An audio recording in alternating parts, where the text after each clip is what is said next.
Images and videos of burnt cars, blacked and charred bodies, and incinerated homes in southern Israel were plastered on every phone screen and television after the October 7th Hamas attacks. The images and videos were used by the Israeli government to justify the military's heavy-handed tactics in their ongoing war against Hamas. But were they actually the result of the Hamas attack?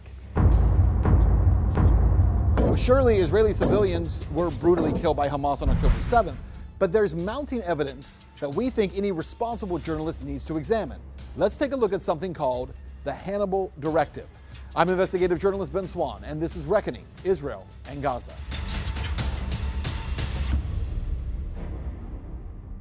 So far in this investigative series, we have discussed how Israel had received concrete and credible intelligence from foreign intelligence agencies, their own military, and even Israeli citizens about where and when the October 7th Hamas attacks would take place. The military rammed through the approval of the Nova Music Festival at the last minute, despite pushback from people within the army, and even threatened legal action against soldiers who tried warning and preparing for the Hamas attack. And when the attack began, what did the military do? Well, nothing. Evidence we've uncovered points to there being some type of military stand down at the beginning of the attack. But we need to take a look at another crucial aspect of that day. When the IDF began to finally use their firepower and military to engage Hamas in southern Israel, did they exclusively target enemy militants? Well, evidence actually points to no. To understand what the Israeli military did to their own civilians on October 7th, you have to understand the political aspirations of Hamas and what the goal of taking hostages is: political leverage. There are over 10,000 Palestinians in Israeli jails, 3,000 of whom have not been to trial or charged with a crime. When militant groups manage to capture Israeli civilians or soldiers, it gives them leverage to force a prisoner swap and to get some of their people out of Israeli prison. For example, in 1986, Hamas managed to kidnap 3 Israeli soldiers and bring them into Gaza. They demanded 1,150 Palestinian prisoners in return for those 3 soldiers. Well, after this, the military drafted a secret field order to prevent future kidnappings. It was called the Hannibal Directive. The directive gets its name from the Carthaginian general who chose to poison himself rather than allow himself to be captured alive by the Romans. Back in 2003, again, strangely enough, October 7th, 2003, 3 Israeli soldiers were taken hostage and brought into Lebanon. Following the activation of the Hannibal Directive, IDF attack helicopters fired indiscriminately on 26 vehicles, thus ensuring the death of their own soldiers and therefore robbing Lebanese militants of the ability to demand Israel make concessions. The last known application of the Hannibal Directive was 2014 in Rafah. Hamas fighters managed to capture an Israeli soldier, Lieutenant Haydar Golden.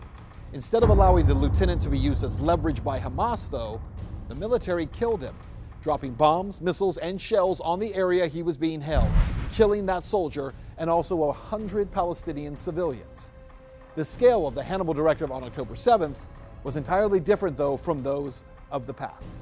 A retired Israeli Air Force general, Nof Erez, described it during a podcast with Haaretz, an Israeli newspaper, saying this, quote, "The Hannibal Directive was apparently applied at a certain stage, because at the moment they understand there is a kidnapping, they immediately say, guys, this is a Hannibal.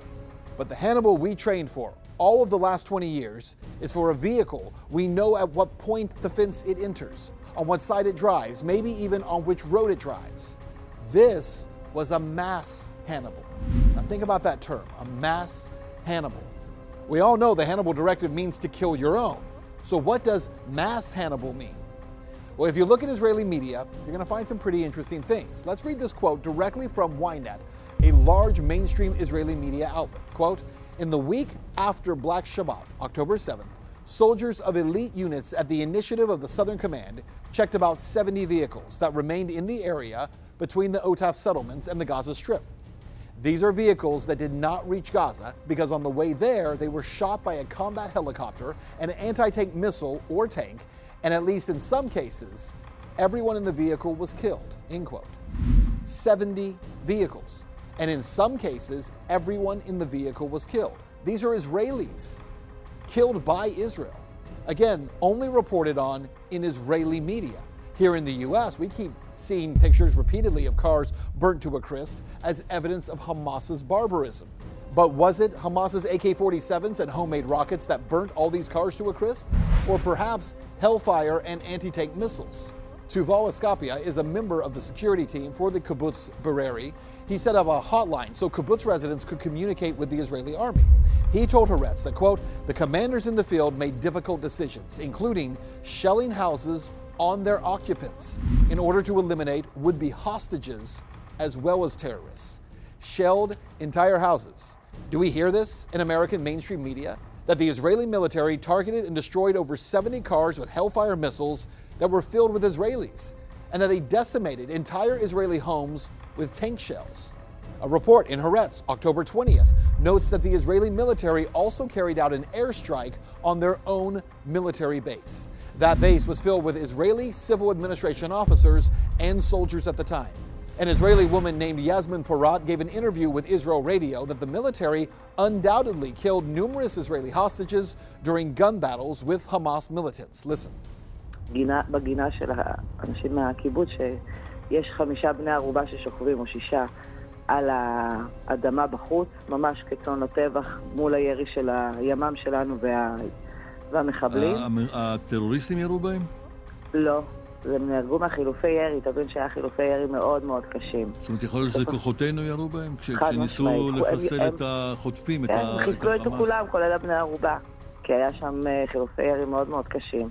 אני משוחררת בסביבות השעה 5:30, ב8:30 כנראה מסתיימת הלחימה, אחרי שהיה חילופי אש מטורפים.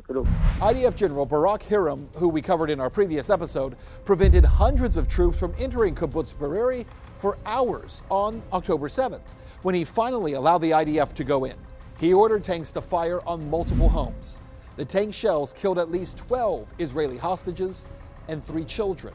Recently, the UN published an investigation confirming several of these facts, namely that the IDF had in fact activated the Hannibal Directive on October 7th. Quote, the Commission is aware of the allegations that Israeli special forces used the Hannibal Directive to prevent the capture of Israeli civilians and their transfer to Gaza, even at the cost of killing them. The Commission documented one statement by an ISF tank crew confirming that the crew had applied the Hannibal Directive. So to recap, the Israeli military, Israeli civilians, and the United Nations all admit to the IDF purposely killing their own on October 7th. How many? Well, that's hard to tell. Tank shells hitting homes full of people, Hellfire missiles destroying at least 70 cars, mass Hannibal, but still, on social media, if you make such a claim, you're going to be hit with a community note and then promptly linked to a bogus fact-check website.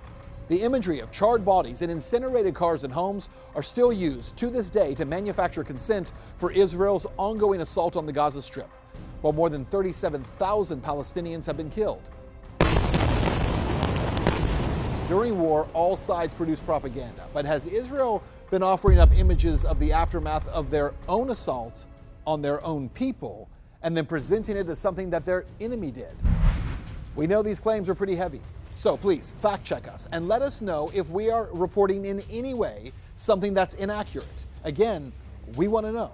If you haven't already, follow us on X at @truth_in_media, or you can sign up to follow this series and watch each episode as it comes out at truthinmedia.com. And again, at truthinmedia.com, by the way, you're going to find the transcript to this story along with all of the source articles. Check them out for yourself and stay tuned as we continue to unveil the truth around Israel's war on Gaza.